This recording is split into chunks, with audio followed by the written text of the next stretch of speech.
Steve here with Tire Spine. Got a new product release for you guys, or we'll call it a new version of it. Our extremely popular foam inserts for the Starlink Gen 2 articulated with the mass hardware. Been extremely popular.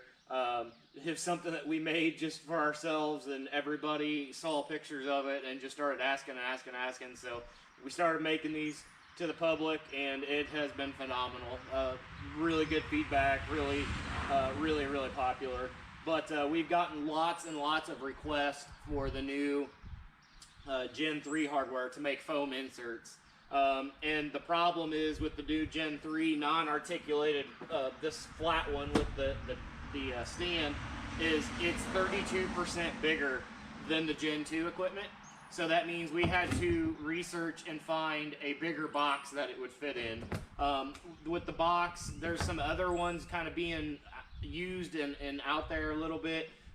We did a lot of homework on trying to find the best fitting box that we liked, trying to keep it wide enough to fit and have enough protection around the dish, but as well not being so super tall, because a lot of this premise behind this is for roam or moving or RVs and stuff like that of that nature. So this particular box is the Lowe's, it's called Project Source Commander.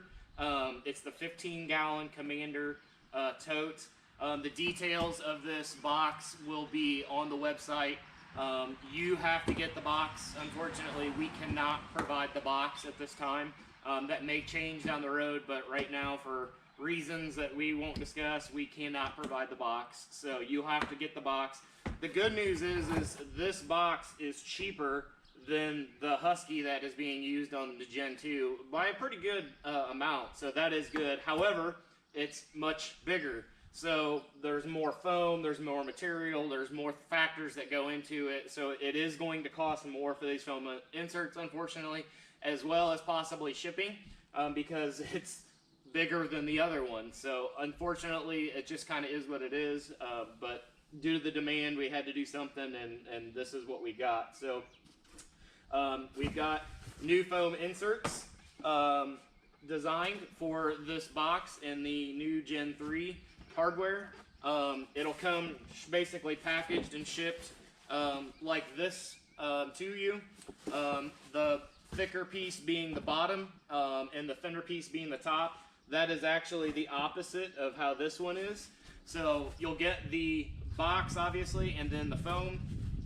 You'll take the thicker bottom piece and push it down in until it bottoms. It is designed to be snug because kind of the concept is once it goes in there, you're not going to be taking it in and out. So once you get the bottom in there, it has pockets in it for the router and the power supply, and then a bigger pocket that the dish goes on top of it. And everything is recessed down away from the dish, and the pockets are snug around the equipment here, so you shouldn't have to worry about it coming up and making any contact with the dish. So we'll go ahead and put those components in there. This was designed to try not to remove the cables from the hardware as much as possible. You still have to remove the cable from the router, but or the cables from the router, sorry. But history has kind of shown with the old equipment, the more you put the cables in and out, the more fragile it is. So we wanted to try to avoid that, but there's only so much we could kind of do, and we'll show you guys here. But the first thing we'll do is we'll take the router. Orientation does not matter, and you put it down in this pocket. There is finger holes drilled to where you can get your fingers down around it and get it back out. It's not very difficult, but we did put those in there. Same thing for the power supply down here. The power supply, the cables, we just kind of wrap them up around our hand a little bit. Put your power supply down into its pocket, and then tuck the cords. There's a nice hole right here in the middle that contain and hold the cords for you, and you can just route them. You can leave them hooked to the power supply. Even though this cord will come out of the power supply, you can leave it hooked to it. But everything sits down in this pocket, and there's plenty of room there. However you want to go about getting it down in there is fine. We just kind of wrapped it around our hands and stuck it in there. Next thing we're going to do is we're going to take Dishy. And like I said, we designed it to where you can leave the cable in because of the fragileness over time of the cables going in and out. We just got the cord just hooked in and coiled up. The dish itself has a big pocket and it sits down in there nice and snug. That's what it looks like. And then the cord, you'll route it down to the bottom.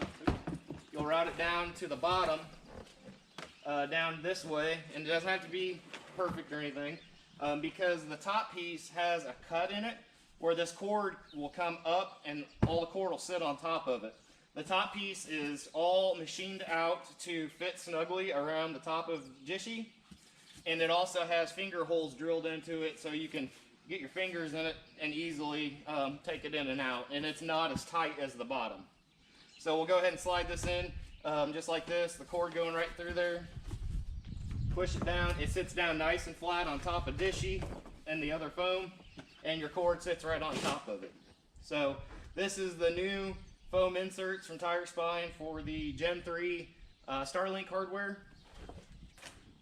And then last, this box does not have a watertight lid on it like the old Husky did. It actually has, you can kind of see the O-ring on it, but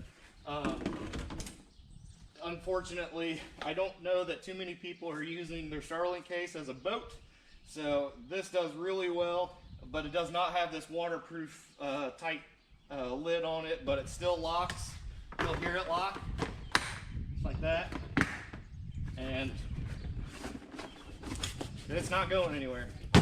So overall, really happy with how it turned out. Great foam inserts here for the new Gen 3 non-articulated flat dish. Lots of requests for it, and it's here. Going to be a little bit more, unfortunately, than the old ones because of the 32% size increase in the hardware, but overall, it'll do very well for everyone, just as well as the old Gen 2 foam inserts did, and we'll still continue to hold these or sell these too as well. So, Steve with Tire Spine, thank you.